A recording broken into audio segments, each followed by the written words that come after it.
¿Cómo les va? Buenas tardes. Bienvenidos a otra edición de El Ojo del Cuervo. Nuestro invitado de hoy, un hombre de Puerto Madryn, nacido en nuestra ciudad, el señor Guillermo Green, ingeniero Guillermo Green, pero a quien amistosamente todos conocemos como el Bubi Green. ¿Cómo estás?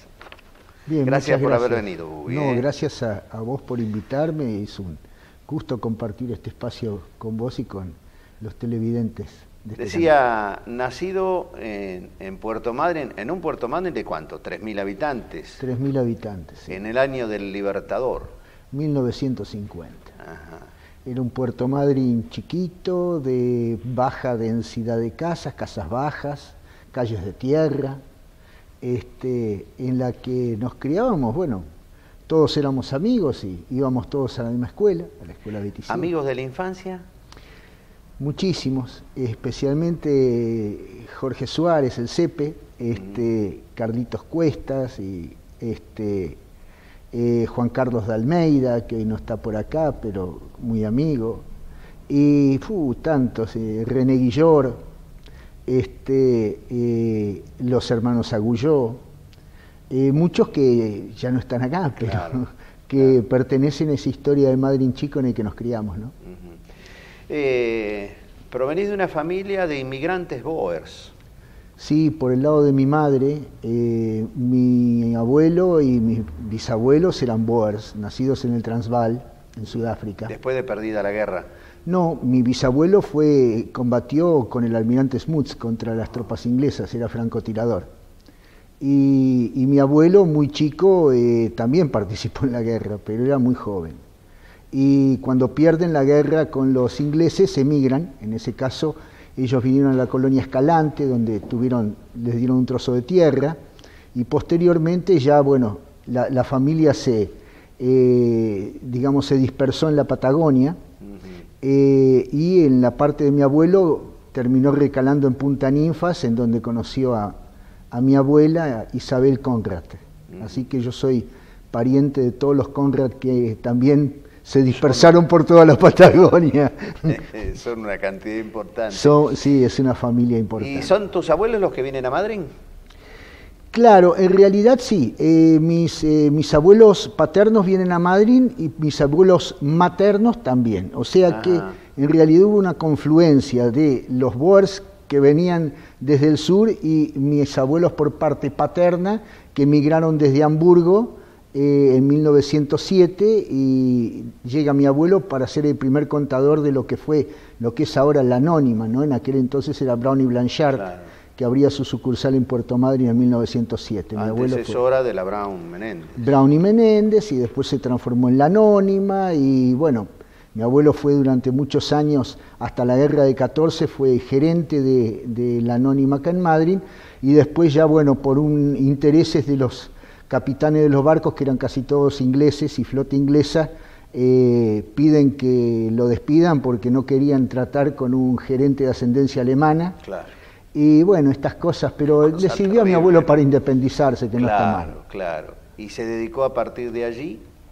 Claro, se dedicó al comercio. Él tenía la famosa tienda Madryn de aquel entonces, una tienda famosa porque en aquel entonces, allá estamos hablando del 15, 16, desembarcaban en Madryn todas las tropas de carros que venían desde la cordillera trayendo los frutos del país, con sus carreros, con los conductores de tropa, descargaban sus cargas, cobraban y con la plata que tenían pagaban en la tienda Madryn todo lo que debían del año anterior, volvían a llenar, claro, sus baúles llenos de cosas que les pedía la gente de la cordillera, volvían a la cordillera y al año siguiente volvían a pagar. Claro. O sea que ahí teníamos moneda porque tenía valor, ¿no? Y se mantenía confianza, ¿no? Y tenía valor la palabra también. Y sí, éramos pocos y nos conocíamos mucho, ¿no? Le daban un capital importante en Vitualla, digamos, a alguien que iba a venir dentro de un año a pagar. Sí, pero había, la palabra realmente era un contrato, ¿no? ¿Y tu abuelo materno a qué se dedicaba? Yo creo que me contaste que vino arriando. Claro, él vino desde Comodoro con un arreo destinado a lo que era la estancia del almirante Costa, actual estancia Los Pinos, en Punta Ninfas. El almirante Costa tenía esa estancia y mi bisabuelo después se transformó allí en capataz durante mucho tiempo, llevó la estancia, y mi abuelo tenía que traer un arreo, lo trajo y después, bueno, una vez entregado el arreo, acá en Madrid conoció a la que iba a ser mi abuela, con la que se casaron un año después, ya fundó familia, fundó un campo, y él se dedicó a la ganadería. Los Boers tenían una raíz importante en esto de la ganadería, ¿no? Ajá. O sea que seguían lo suyo, en definitiva. Sí, seguían lo suyo, y era un gran tirador también, ¿eh? En aquellos años que se poblaban los campos hacia el oeste, te voy a contar una anécdota que lo sabe muy poca gente. La lana valía muchísimo porque se usaba para los capotes militares, se había usado muchísima lana, y la lana valdría lo que vale hoy, pero multiplicado por 10. Entonces era muy rentable dedicarse a producir lana, pero los guanacos competían muchísimo y la población de guanacos era muy grande. Mi abuelo no tenía plata para fundar el campo, pero en aquel entonces los hacendados que querían poblar pagaban por el par de orejas de guanacos, como una forma de decir, bueno, liquídenmelos, porque si no, no puedo poner las ovejas. Y mi abuelo era un excelente tirador. Él tiraba con las dos manos, con revólver, y con Mauser era campeón patagónico de tiro. Bueno, fundó el campo con lo que de alguna forma abatió en guanacos, ¿no? Es una anécdota increíble, pero corresponde a otros tiempos, hay que situarlo en ese contexto de poblamiento de los campos, y bueno, y digamos, no había piedad, ¿no? Era un medio donde uno o le iba bien o sucumbía. Y en ese contexto hay que entender esta anécdota que pertenece realmente a la historia de la Patagonia. Qué bárbaro.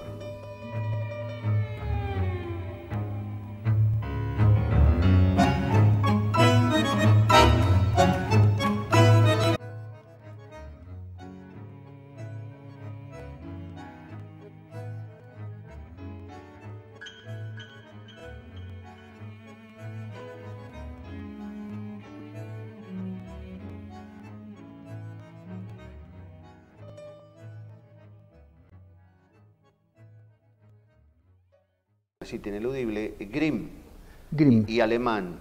Sí.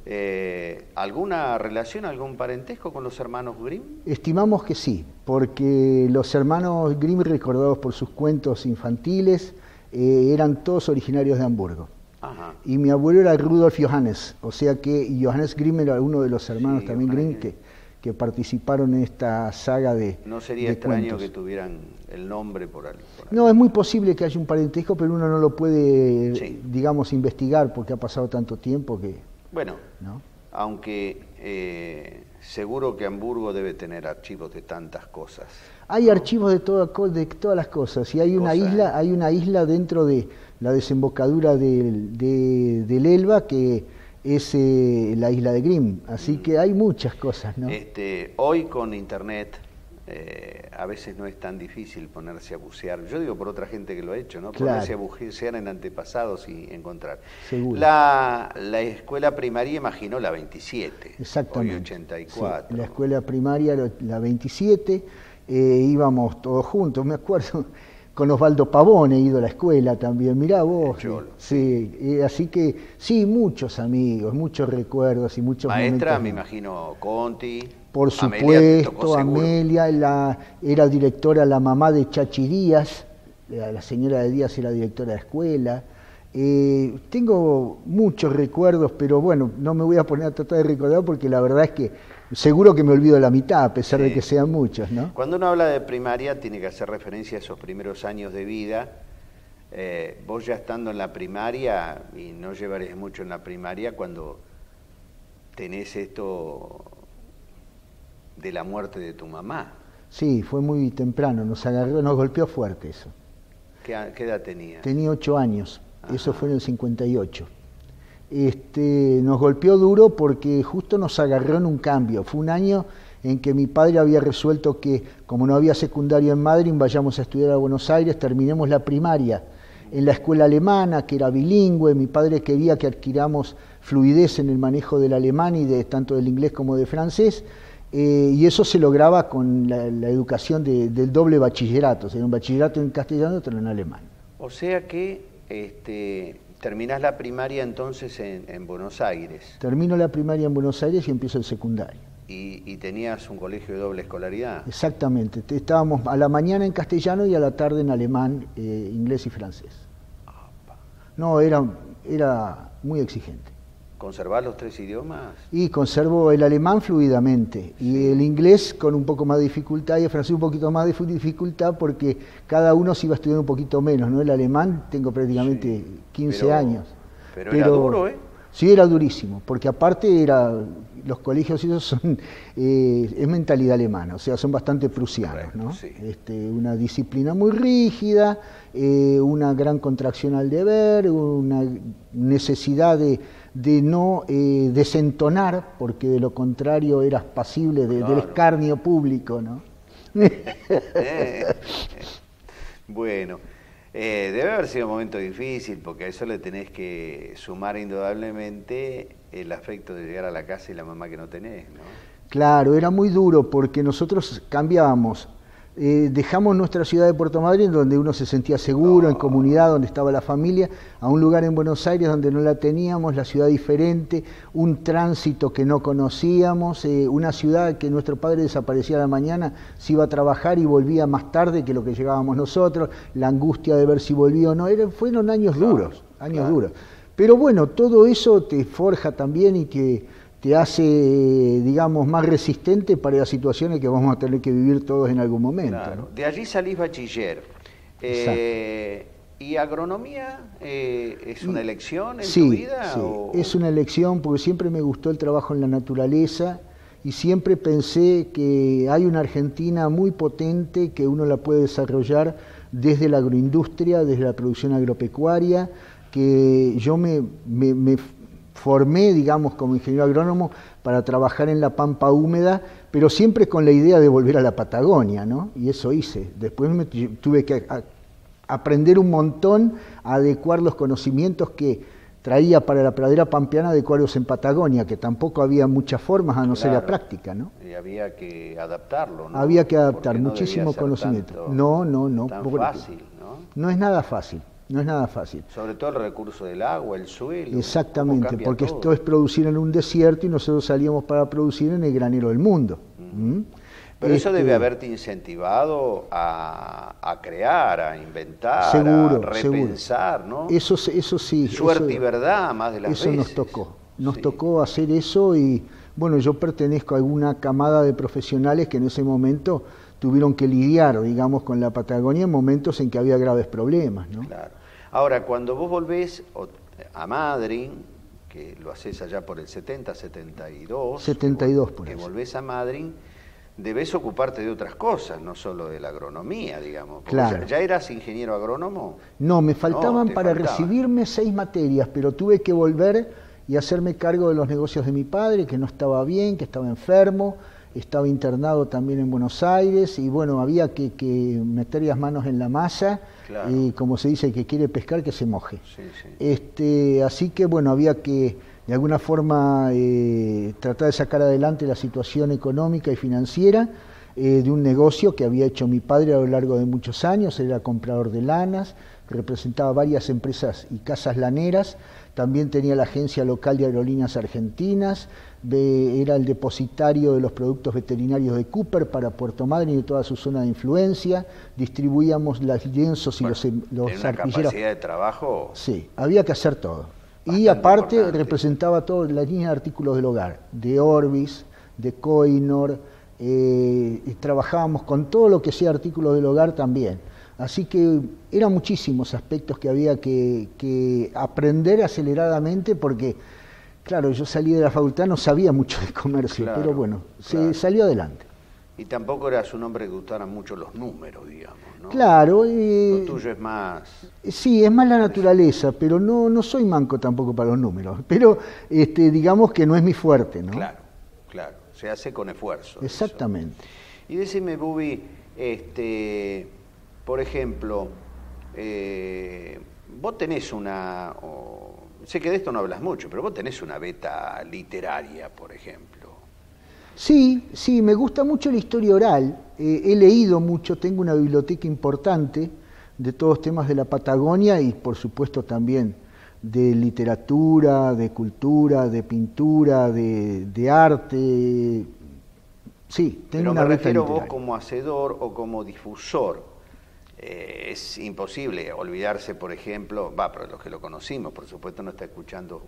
Hay tanta gente nueva en Madrid, ¿no? Sí, es cierto. Que tiene los mismos derechos que nosotros, pero yo a lo mejor recién empiezo y no conocen algunas cosas de la historia. Pero aquel programa que tenías en radio, bueno, a mí era de rigor, el sábado a la mañana muy temprano, sí, ¿no? Porque antes de irme a trabajar, que yo iba a la radio, en la misma radio que vos estabas, solo que lo tuyo estaba grabado a esa hora, estaba Tribuna Rural. Así es. Yo empecé a adentrarme mucho, sobre todo en los relatos patagónicos, porque vos traías, lo recreabas con tu propia visión, con tu forma de, porque tampoco era leer literalmente eso y nada más. No, vos te ponías eso, le ponías tu visión, tu reflexión. Tribuna Rural era un programa maravilloso. ¿Cuántos años lo hiciste? 15 años. Eso lo inicié en 1988 y lo llevé adelante durante 15 años en forma ininterrumpida y terminé en 2003. Terminé de hacer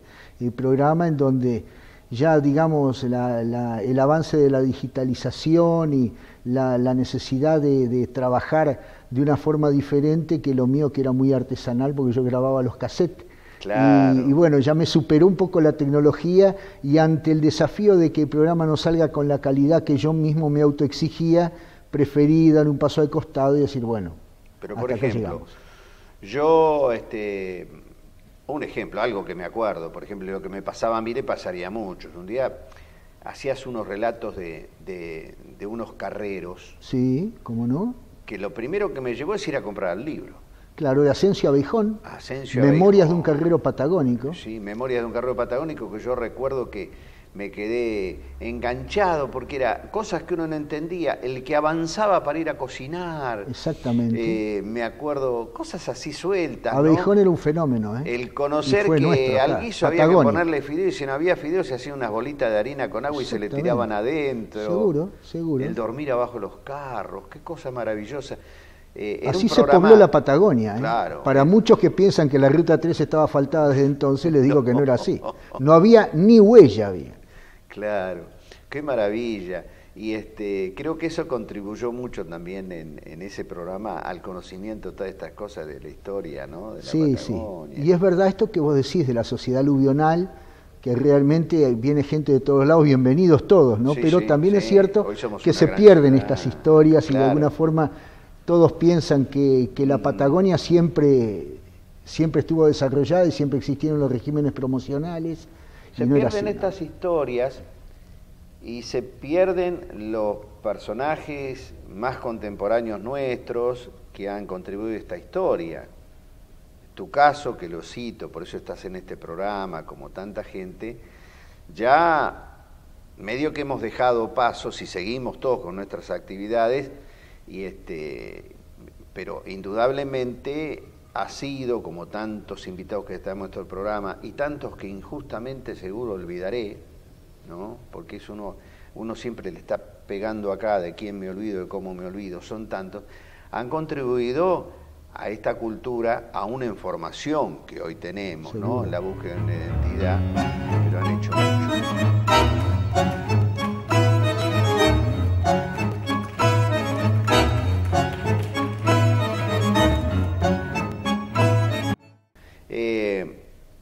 En cuanto, yo te pregunté tu beta literaria, pero yo leí una sola cosa tuya y me gustó muchísimo, que es la historia de un vasco. ¿Ves? Eso también tiene que ver con en la búsqueda del agua, ¿no? Que muere buscando el agua. Eso fue por acá, por la Ruta 4, por el lado de la 4. Sí, para el lado de Sierra Chata fue. Ajá.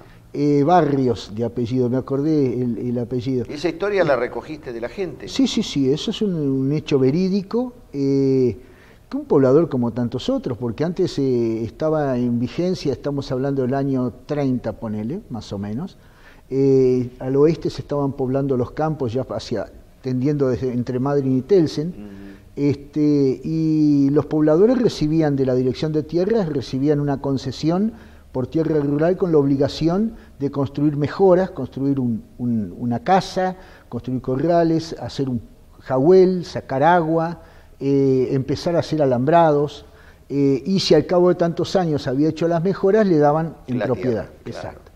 Después de una cantidad determinada de años. Y Barrios hizo eso, él tenía sus ovejitas que las repuntaba todos los días porque no había alambrados, había que mantenerlas juntas para no perderlas, pero dependía del agua porque él las tenía, cuando tenía agua y había llovido y tenía las lagunas llenas, les daba agua allí, y si no las llevaba a la península y las volvía a traer y así se movía, y mientras tanto jagüeleaba. A campo abierto vivía criando, muchísima cazando, gente, ¿no? muchísima que todo se gente. fue terminando con los alambrados. Por supuesto. Ni hablar cuando vino la industrialización de los 70, y que la gente empezó a emigrar para las ciudades. Por supuesto. Ahí muere la meseta, ¿no? Sí, sí. Bueno, Poldo Remusi, por ejemplo, se acuerda, él siendo muchachito, que llevaban, cuando tenían que buscar los caballos, los iban a buscar una laguna que está ahí cerquita de donde murió Barrios, y los iban a buscar esa laguna porque sabían que cuando llovía los caballos iban para allá. Y no había alambrados, no había nada, ¿no? Pero a Barrios le pasó eso, él durmió durante 3 años debajo de un carro mientras jagüeleaba, su mujer a la par de él, en condiciones muy duras, y el pozo lo iba haciendo con dinamita, y bueno, ya estaba, empezó a encontrar humedad, ya estaba a una buena profundidad, y en el último cartucho de dinamita le quedó corta la mecha, se cae cuando trata de salir y revienta con el pozo, pero ahí surge el agua, ¿no? Y esa es la historia. El agua trae la vida, pero se llevó la vida de Barrios, ¿no? Pero esa era la Patagonia que se enfrentaba, o te iba bien o sucumbías, ¿no? Claro. Una Patagonia dura. Vuelvo a tu profesión, ingeniero agrónomo. Yo recién te decía, había que, exprimirse un poquito la imaginación para trasladar todo eso que aprendiste, que generalmente en nuestro país está aplicado a la pampa húmeda. Por supuesto, ¿no? Por supuesto. Y trasladarse a la Patagonia. Puerto Madryn era una ciudad que no tenía forestación, que había que colonizarla.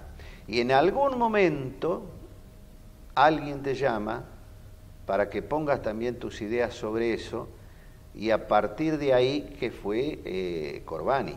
Emanuel Corbani nos invitó por primera vez a mi señora y a mí, que llegábamos de Buenos Aires ya con título porque habíamos terminado. Habías dado las 6 materias. Exacto. Y a mi señora le faltaban 3, pero bueno, terminamos esas materias y estamos hablando del año 77, por ahí. Y nos consulta, ¿qué podemos hacer? Ustedes recordarán que Manuel Corbani, no lo debe saber mucha gente, fue intendente de Puerto Madryn, pero además era el gerente de Ventura, era socio gerente de Ventura. Y en Ventura habían hecho una forestación muy importante usando el agua de lavado del pescado. Claro. El papá de Alicia Sancinena se ocupaba de eso. Y habían logrado un resultado bárbaro, tenían unos árboles muy lindos. Y Manuel Corbani dice, pero acá los árboles vienen. Dice, no es verdad que no vienen, porque era un axioma que decía la gente, no, acá en Madryn los árboles no vienen. Nosotros con mi señora hicimos un censo de arbolado en Madryn, y en ese año había 1.300 arbolitos en todo Madryn, no había más. Los contamos uno por uno. Entonces Corbani dice... Estamos hablando de ayer, porque estamos... habitantes, claro, ¿no? Exactamente, porque ya había empezado el boom de Aluar, y eso considerando que Aluar había hecho un montón de trabajo, ¿no? Porque había hecho las arboledas alrededor de Aluar. Importantísimas forestaciones. Así que hablamos también ahí con el ingeniero Yele, con Rubén Miles, que conducía todos los trabajos de forestación de Aluar, intercambiamos opiniones, sacamos conclusiones, qué árboles se pueden usar, cómo trabajar, el equipo mínimo, porque tampoco había dinero, había que arreglarse con lo que había. Sí. Y armamos un equipo de emergencia. Cuando hablábamos de árboles, hablábamos eufemísticamente de estaquitas. Exactamente, pero ahí, empezamos a buscar árboles, los primeros árboles los trajimos del vivero provincial de Viedma. Donde estaba el director del vivero provincial, se llamaba Fioravante Strassner, un personaje. Sabía un montón Fioravante Strassner de arbolado, de árboles, de especies y de rustificación de los árboles para hacerlos más resistentes, ¿no? Y hicimos una selección de especies y nos largamos a trabajar. Y esa es la historia. Y el más duro de todo, el más apto, imagino que resultó ser el olmo que en definitiva fue el que colonizó.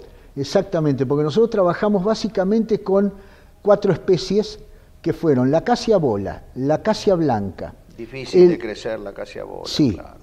El olmo siberiano y el, ¿cómo se llama? El fresno americano, exactamente. Y claro, lo que pasa es que todos los podíamos regar 2 veces por semana y dependíamos de lo que podíamos hacer, pero en esas condiciones duras... Perdón, digamos, claro, al vecino debe ser como hoy, le podés poner el árbol en la puerta, pero son pocos los que se dedican a arreglar no regaba la gente, porque tampoco estaba la cultura de cuidar el árbol. Nosotros, sí, no había. Mi señora y yo dimos infinidad de charlas en las escuelas para que los chicos aprendan lo que es un árbol. Muchos chicos no sabían lo que era un árbol. Así que hubo que explicarlo y así la gente fue tomando la idea, trabajamos mucho con el mensaje a la comunidad, riéguenlo, riéguenlo. Alguno por ahí a las perdidas se acordaba y bueno, le tiraba un baldecito de agua. Ahora, decime, hacen un censo y calculan 1.300 árboles. ¿Y cuántos plantan? Bueno, entre 1978 y 2003, que ahí ya era la intendencia que hizo Victoriano Salazar, plantamos 15.000 árboles en Madrid. O sea que ya dio un vuelco muy importante. Y calculamos que de esos 10.000 árboles quedaron seguros.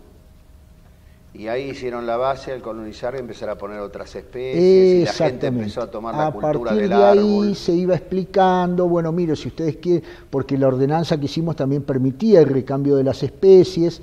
Lo que pasa es que se trataba por todos los medios de que sobrevivan, porque claro, es como cuando... se tiene algo que costó mucho hacerlo, uno trata de protegerlo, ¿no? Y eso lo trabajamos, creo que se trabajó bien, si bien es cierto que el olmo resultó a la larga también un problema, pero claro, si no se empezaba, si no se empezaba por algo, no había. Claro, alguno tenía que resistir. Sí. Claro.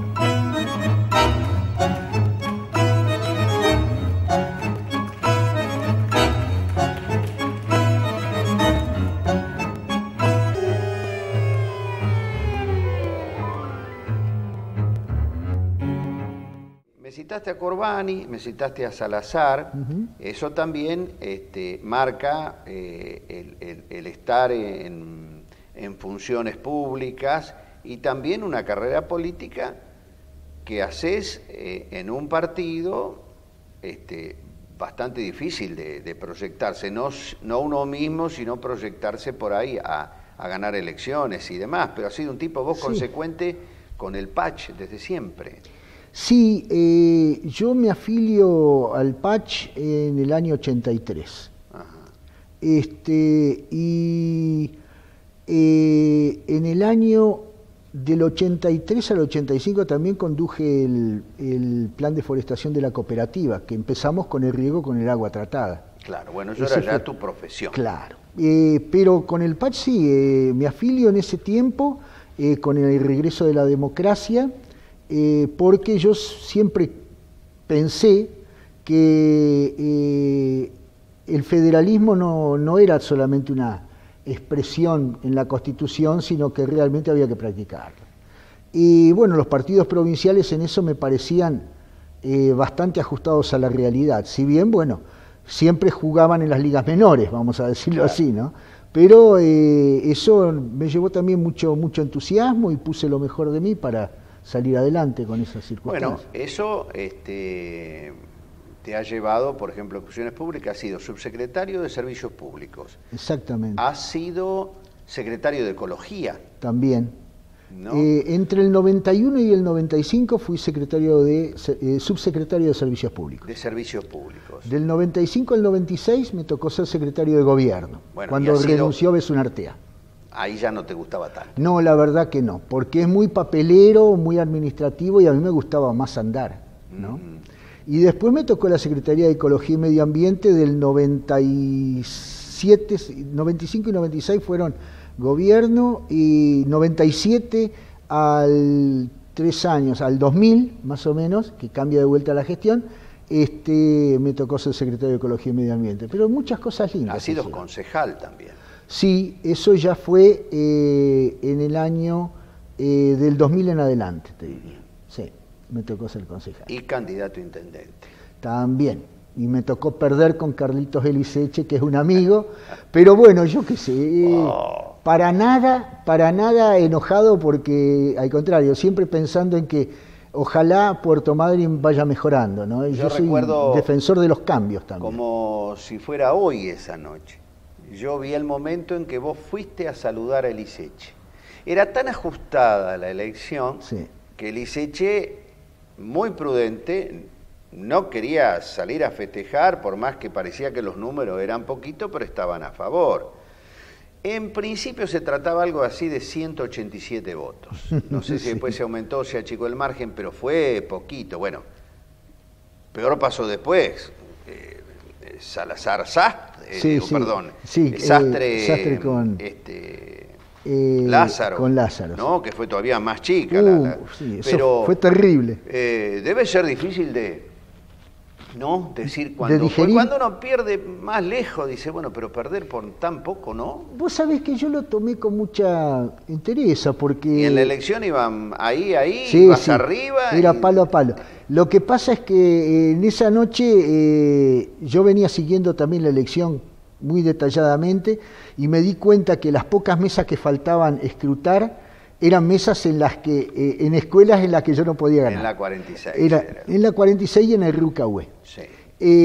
Y me di cuenta que todas las mesas en el Rucahué me las habían trabajado muy bien ese fin de semana los muchachos, porque había un poderoso despliegue. Bueno, habías hecho una diferencia muy importante en la 728, en la por 193. Supuesto, pero yo me di cuenta que a pesar de todo eso, la diferencia que me habían sacado, que perdía la elección, ¿no? Por eso es que fuimos con Pedro Jiménez ahí a saludar y a presentar otros respetos y a felicitar a la militancia, porque sin la militancia hubiera perdido el justicialismo esa elección, ¿no? ¿Qué balance, son cosas de la política. Sí, ¿qué balance te queda en eso, en la política?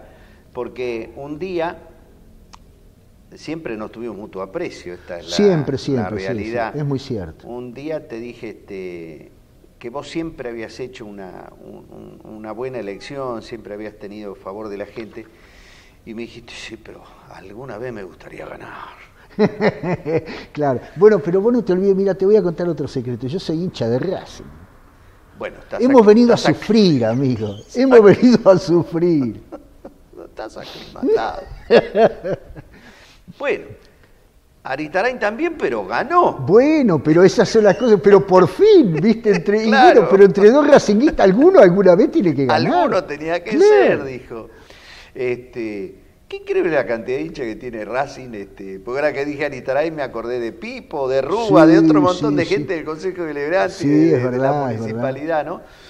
Bueno, pero lo de Racing tiene esperanza. Miren, siempre hay esperanza, porque como dijo Telechea, no está muerto quien pelea, claro, ¿no? ¿Cuánto fue? Un montón de años y sin embargo, 20 años, eran 30 años, me acuerdo. Sí, 20 años. 20 años y bueno. 20 años. Ay, Dios, qué dolor. Gracias, Merlo. Gracias, Merlo. Che, le sacaron el bustito, a Merlo había desaparecido. No, pero hay cosas de muy mal gusto. Sí, no se pueden disculpar. Sí. ¿Alguna vez dijiste, la vida es una marea?